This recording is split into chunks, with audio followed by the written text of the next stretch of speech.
But first, the destination of the Premier League title will be decided on the last day of the season for only the 10th time in the competition's history. Leaders Manchester City host West Ham, while second place Arsenal face Everton. And our reporters Melissa Reddy and Gail Davis are at the Etihad and the Emirates respectively.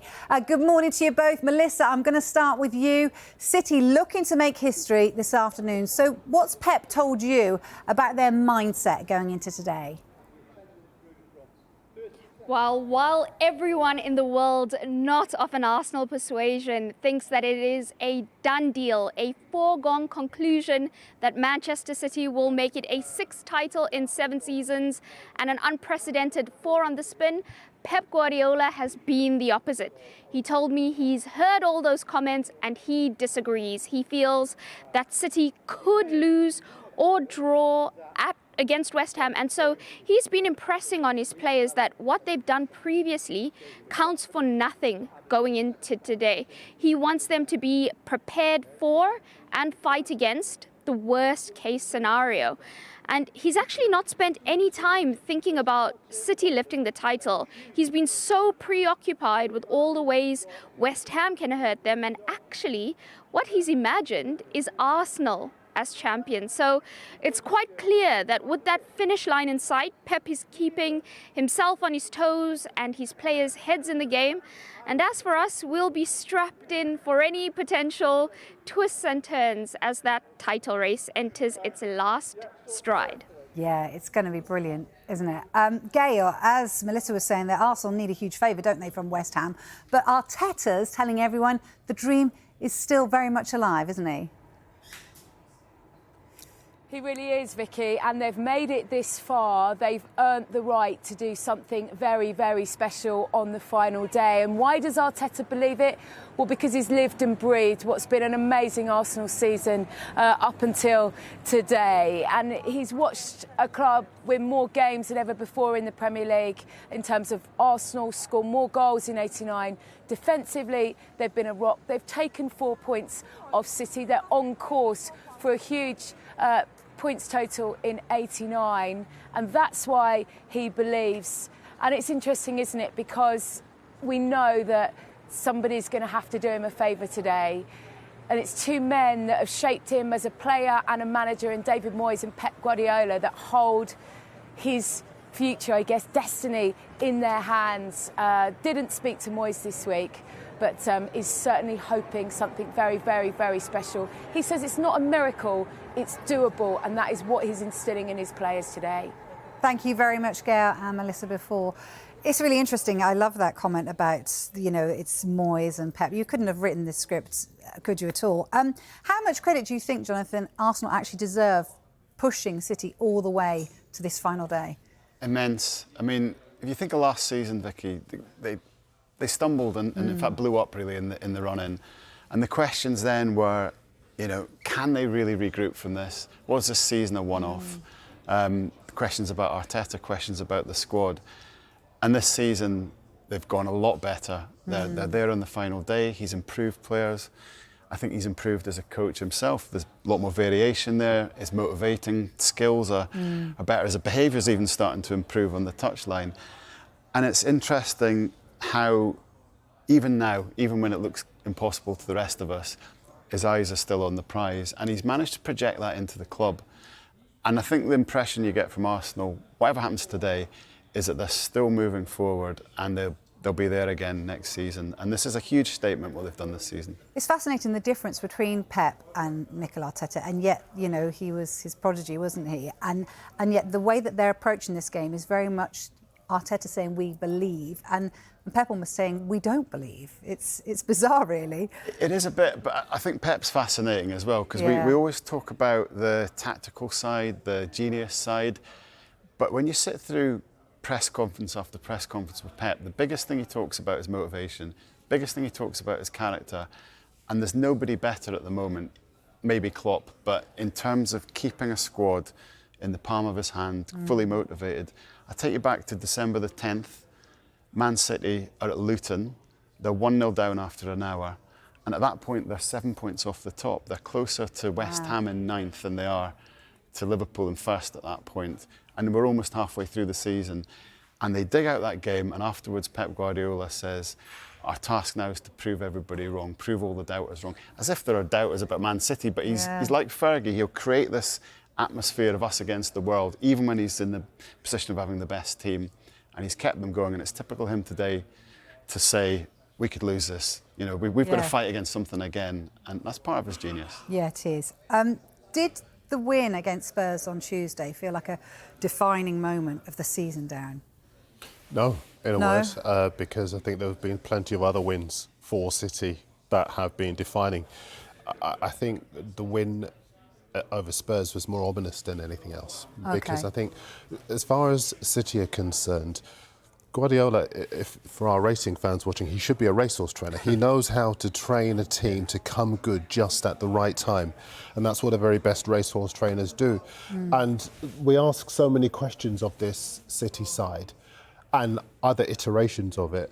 But the City culture is that they can tough it out if you want to slug it out. They can win easily and show their class when the occasion demands it.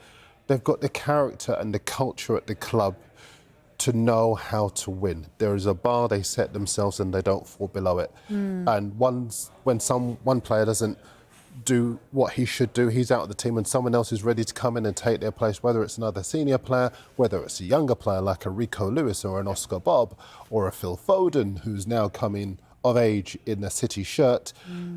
They have a standard they set themselves. And we'll talk later about the money and what, because people say, well, they've got all the money, but there is so much more to City than the money. And this is the reason why they are on the verge of yet another title.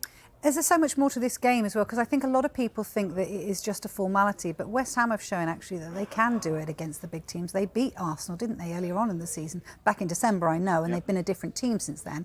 But they can cause an upset. They've got it in them, West Ham. They do. I mean, they counter-attack as well as anybody, and that's what you have to do against Man City. They're brilliant at set pieces. They can always steal a goal there. They know David Moyes is leaving, and that's actually injected a bit into their performances. And they've got nothing to lose, but they've got big players who like the big stage. Paqueta will enjoy himself today. Jared Bowen's looking to get in the England squad.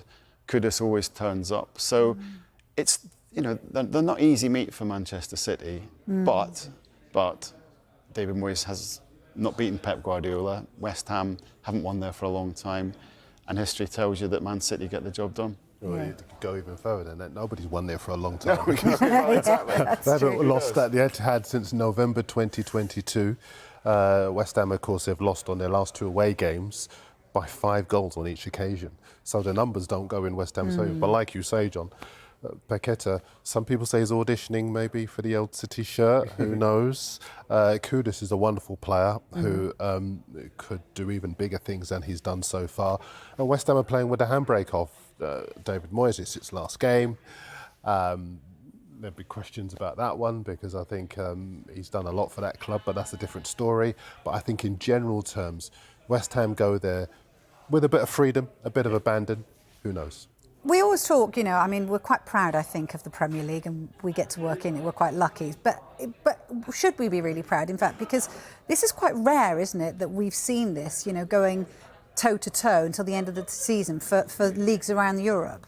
Yeah, and I've got a little bit of a bee in my bonnet about that because, listen, we will talk about the 115 charge. For all the people who are watching, we know what television's like now. If I'm sitting at home or people are sitting at home or watching on, and they're going on to tweet, you know, no one's talking about the 115 charges. We will talk about those on the show because they are relevant. Yeah. But I think in a football context, you've got to look at the competitiveness of this race. Some people say it's soul-destroying, that City are going to win it again. And the counter-argument to that is that we have the most competitive league of the major big 5 Europe's big five domestic leagues. And I was looking at the numbers around some of the other leagues going into this weekend. The distance, for example, in Spain, Real Madrid have won the title by 14 points. Leverkusen, they've won the German Bundesliga by 17 points. Inter, 18 points clear with 2 games to go in Italy. In France, PSG have won 8 of the last 10 titles, and they are 9 points clear at the moment. Wow. And then, and I want to refer to Martin Samuel in the Sunday Times today. He says City's past 3 titles have been won by a combined total of 7 points. 5, 1 and 1. The most they could win by today is 5 again. It is more likely to be 2. City are frequently taken to the last day and sometimes even the last kick. Yeah, I mean, a couple of weeks ago we were talking about this being one of the greatest races ever. 3 teams in it. If Son scores when he goes through on goal on Tuesday night, Which I still don't get that. It's like the anomaly of the season. Son not scoring. And that image of Pep Guardiola on his back on the touchline. Very Louis van Gaal, isn't it? Yeah. You know, Jeremy Doku boots Alexis McAllister in the chest in the stoppage time at Anfield. If that's given as a penalty, I'm still not sure why it wasn't, then it's a very different league. So I think we're guilty sometimes, just generally as an industry, of trying to make big judgments. This could have gone the other way. Other titles, as Dan's alluded to, could have gone the other way. We do have a phenomenal trophy-winning machine in Pep Guardiola and Manchester City, but they have been pushed. Yeah, they have been pushed, which has been great. I suspect the papers have got a little bit to say about this. So much today. Where on earth do you start? I'll start with the Telegraph. Take a look at this. This is Mike McGrath's piece. Pep Guardiola saying, 4 in a row will not happen again in my life. And he's told his City players to go out today and enjoy their attempt at a 4th straight Premier League title because, as the headline suggests, it's not going to happen again. Going to quote him from that. He says, they'll be so focused. Everyone knows what we're playing for. None of us will get the chance to win 4 in a row again. It is impossible. It won't happen again in our life. We've got to win it. We have to enjoy it and think about what you have to do during the 95, 96, 97 minutes. And one other very significant line in that piece that Mike's done, he's confirmed that he will be at City next season, regardless of the outcome of today. And that must crush hearts as much as anything else in North London. And I was going to say, Darren, 4 in a row probably won't happen again, but 5 in a row could easily happen next season. Absolutely it could. And why is that? Because the side are so young, the squad is so young, the conveyor belt of talent is coming through. Because Oscar Bob looks a terrific talent, Rico Lewis and so many others. They could sign a left back. You know, it's not the perfect team though, is it? And as you say, there's younger players that are improving and improving. Phil Foden's just been crowned Player of the Year, and he's got so much capacity to get better. So there's reasons that the City might improve, will improve. I'm going to show you one other one, the Sunday Times. Someone very close to home has done this piece. Oh, yes. I'm going to let them talk you through it. But before he does, I'll just give you a couple of numbers in relation to Arsenal, because as you were saying, Johnny, they've set a club record, 27 Premier League wins this season. Only twice have they fared better, 71 and 1931. That's how far back you've got to go. They've also kept 18 Premier League clean sheets so far this season. Their most since 1998-99. So this puts your piece about how they can get to the next level into even more context. Yeah, I mean, and they're pretty much on course to have the same points as the Invincibles. That's how good they've been. But as I say in this piece, they're in the position that Liverpool were in 2019, where they've been almost perfect. They've broken all records, and yet Manchester City have pipped them, probably are going to pip them.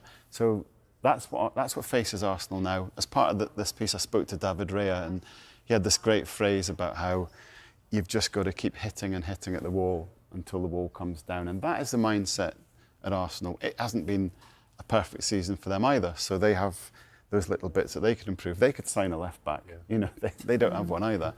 I think when they reflect, they might look at that period before, just after Christmas, when Fulham beat them at Craven Cottage, and a few days before they've lost to West Ham.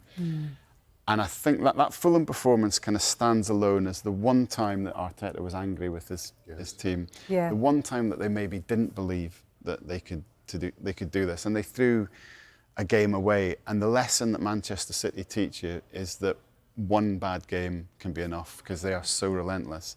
So next season they've just got to, they've got to hit the wall harder and be even better. But the mindset is there. They're young. The manager's there, and they can take heart from this season. I think it's such a key point, because I was just looking at that December run. They only won one of their 5 Premier League games that month. They lost to Villa They beat Brighton, they drew Liverpool, they lost at home to West Ham, and they lost away to Fulham. If they'd won just 2 more of those games, then they would be masters of their own destiny today. So as you rightly say, what Pep Guardiola's done and his City side have done is they've raised the bar, they've raised the demands of what you have to achieve in a season if you're going to beat them to the title. But also they've shattered this idea that it's very easy to come up with, that they steamroller everybody and nobody has a chance. Arsenal had it in their hands. They lost at home to Aston Villa, as we know. Yeah. And Liverpool had it in their hands. I think that's a telling thing at the moment. I speak to a lot of Arsenal fans, no more so than my postie Mark, and he tells me all the time that we threw it away. He doesn't say City have done this. He said we had our moments to win this title and we've thrown it away. And he thinks it's a Villa game, does he? Or... Yeah, he was blaming the Villa game. Yeah, a few others. He did mention the Fulham as well.